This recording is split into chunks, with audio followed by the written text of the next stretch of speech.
अब बात होगी बैंक ऑफ बड़ौदा की। बैंक ऑफ बड़ौदा ने तीसरी तिमाही में मुनाफे में 2% के करीब तेजी आई है। एनआईआई ग्रोथ ठीक ठाक देखने को मिल रही है और एसेट क्वालिटी में भी इम्प्रूवमेंट है।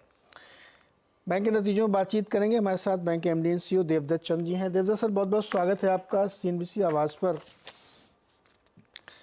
Thank you very much, good morning, धन्यवाद जी। देवदत्त सर, मुझे ये बताइए कि आजकल हम लोग देख रहे हैं कि अब एसेट क्वालिटी पे थोड़ा थोड़ा दिक्कत आना शुरू हुई है, कुछ बैंकों में तो आ भी गई है। आपकी थोड़ी सी इम्प्रूवमेंट दिख रही है, लेकिन मुझे पहला मेरा सवाल यही है कि एसेट क्वालिटी का आउटलुक FY25 में क्या है? स्लिपेजेस कितने हो सकते हैं, नहीं हो सकते हैं? क्या गाइडेंस आप देना चाहेंगे? मैं यहीं से शुरू करूँगा आज। ओके।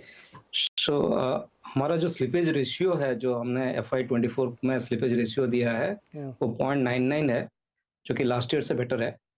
हमारा जीएनपीए नेट एनपीए दोनों ट्रेंडिंग डाउनवर्ड्स है। रादर जीएनपीए हमारा 3 का नीचे आ गया है, 2.92 में आ गया है, जो लास्ट ईयर 3.79 था। तो हमारा लास्ट 8-9 क्वार्टर से आप देखेंगे तो जीएनपीए नेट एनपीए का कंटिन्यूअसली डाउनवर्ड ट्रेंड है। एट द सेम टाइम जो हमारा जो पोर्टफोलियो रिस्क बोलते हैं, जिसमें कि आपको टिपिकली जो क्रिलिक का जो SMA 1-2 डेटा हम मार्केट को देते हैं, और हमारा जो स्टैंडर्ड स्ट्रक्चर्ड बुक है वो 2.04 था as a percentage of standard advances, जो कि एज ऑन मार्च 24.9 में आ गया है। सो ये सिनारियो देखते as far as bank of Baroda जो हमारा सवाल है, उसमें आई थिंक हमने जो गाइडेंस दिया है, हमने स्लिपेज रेशियो का गाइडेंस दिया है 1 to 1.25 और क्रेडिट कॉस्ट का गाइडेंस दिया है <1। मैं सोचता हूँ कि जो इस साल है 24-25 है, हम ये दोनों नंबर में अचीव करने के लिए हम सक्षम होंगे। एट द सेम टाइम जो मार्केट आउटलुक है, जो कि इंडस्ट्रियल आउटलुक है, उसमें मुझे लगता है कि ऐसा कुछ नहीं है जिसको कि हमको कोई कंसर्न नजर आए। तो in that scenario I think कि हमारा जो भी गाइडेंस है वो गाइडेंस में हम गाइडेंस में अच्छे करेंगे। और जो ट्रेंडिंग डाउनवर्ड्स है, जैसे कि हमने 2.92 जीएनपीए है, उसको हम टाइमलाइंस नहीं देते, बट देन हमारा ट्रेंडिंग टुवर्ड्स 2.5 रहेगा, वो कोशिश जारी रहेगा हमारा। ओके दत्त सर, ये बताइए, ये आरबीआई ने जो प्रोजेक्ट फाइनेंस पे नए प्रोविजनिंग के लिए एक पेपर जारी किया है, क्या लगता है आपको ये क्यों ज़रूरी है? और बॉब इसके ऊपर कोई असर आ सकता है क्या जब ये इम्प्लीमेंट होगा अगर तो? देखिए, इसमें दो चीज़ है। एक चीज़ तो ये कंसल्टेटिव प्रोसेस का पार्ट है, ड्राफ्ट गाइडलाइंस है हमारा, इमीडिएटली हम इवैल्यूएट कर रहे हैं, कोई कमेंट्स एज सच नहीं है। जब फाइनल गाइडलाइंस आ जाएगा उसके बाद कोई कमेंट्स दे पाएंगे। सेकेंडली, मैं नहीं सोचता कि इसका जो इम्पैक्ट भी है हमारा जो क्रेडिट कॉस्ट में 7-8 BPS से ज़्यादा होगा as on today based on the current scenario. पर जब फाइनल गाइडलाइंस आ जाएगा तभी हम इस चीज़ में ज़्यादा बात कर पाएंगे।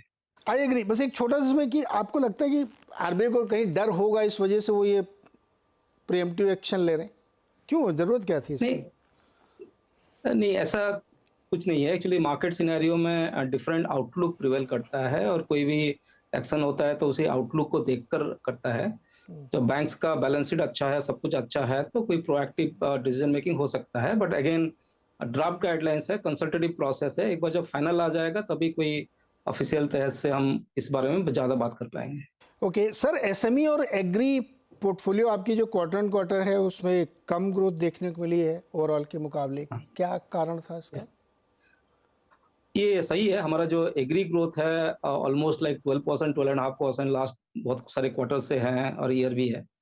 और इस साल पर्टिकुलरली एग्री में हमारा फोकस रहेगा। पर्टिकुलरली जो हमने एक नया प्रोडक्ट भी लाया है एग्रीकल्चर के लिए, हमारा केसीसी प्राइड बोलकर, तो उसमें it's more of a agri focus है। और as far as priority sector जो लेंडिंग का टारगेट है, हम लेंडिंग टारगेट तो अचीव कर रहे हैं, बट द सेम टाइम हम चाहेंगे कि इस साल थोड़ा एग्री में लास्ट ईयर से बेटर ग्रोथ दे पाए।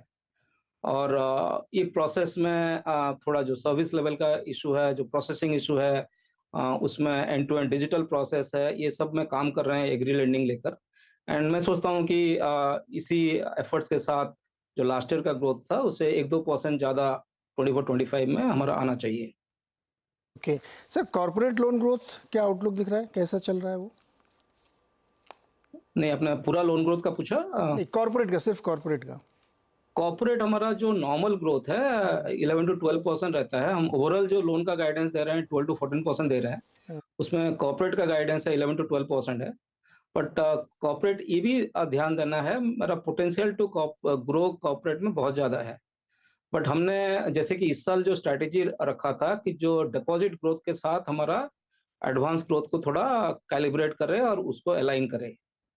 तो आई थिंक कि जो डिपॉजिट का ग्रोथ जो करंट 24-25 है, लास्ट ईयर से बेटर होना चाहिए। इन दैट सिनेरियो हमारा जो कॉर्पोरेट ग्रोथ 11-12% उससे बेटर ही रहेगा। रादर जो भी गाइडेंस दे रहे हैं वो तो अचीव करेंगे। ओके जो आपका बॉब वर्ल्ड है, अब तो वो बंधन मुक्त हो गया, रिस्ट्रिक्शन सारे हट गए, कैसा आप उसका क्या प्रभाव आ गया, क्या इम्पैक्ट देखने को मिल रहा है आपको डिपॉजिट में, अकाउंटिंग में, क्या असर पड़ेगा?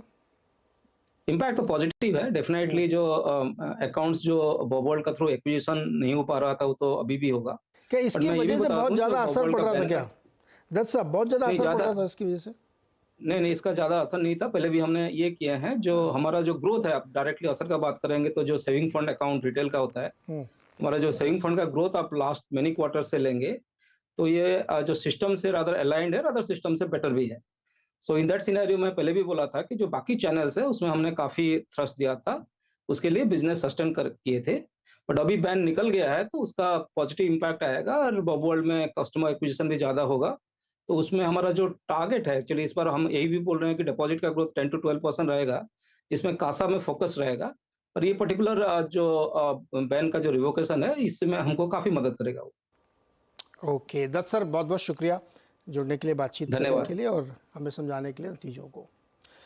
तो ये था बैंक ऑफ बड़ौदा, जिसमें बैंक बॉब वर्ल्ड अब आरबीआई के रिस्ट्रिक्शन से बाहर आ चुका है, तो उसका फ़ायदा होगा, हालांकि कंपनी ने मैनेज कर लिया था। गावा सर, बैंक ऑफ बड़ौदा कैसा लग रहा है आपको? ठीक है, बाई मोड पर है, लेकिन ये साइडवेज जोन पे चल रहा है करीब 2-3 महीने से।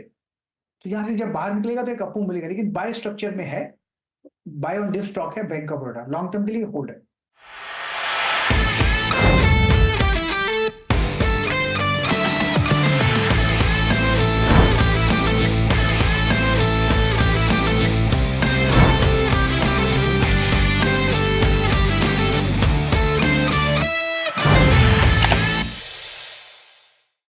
बता दें कि मनी कंट्रोल पर दिए गए विचार एक्सपर्ट्स के अपने निजी विचार होते हैं। वेबसाइट या मैनेजमेंट इसके लिए उत्तरदायी नहीं है। यूजर्स को मनी कंट्रोल की सलाह है कि कोई भी निवेश निर्णय लेने से पहले सर्टिफाइड एक्सपर्ट की सलाह लें।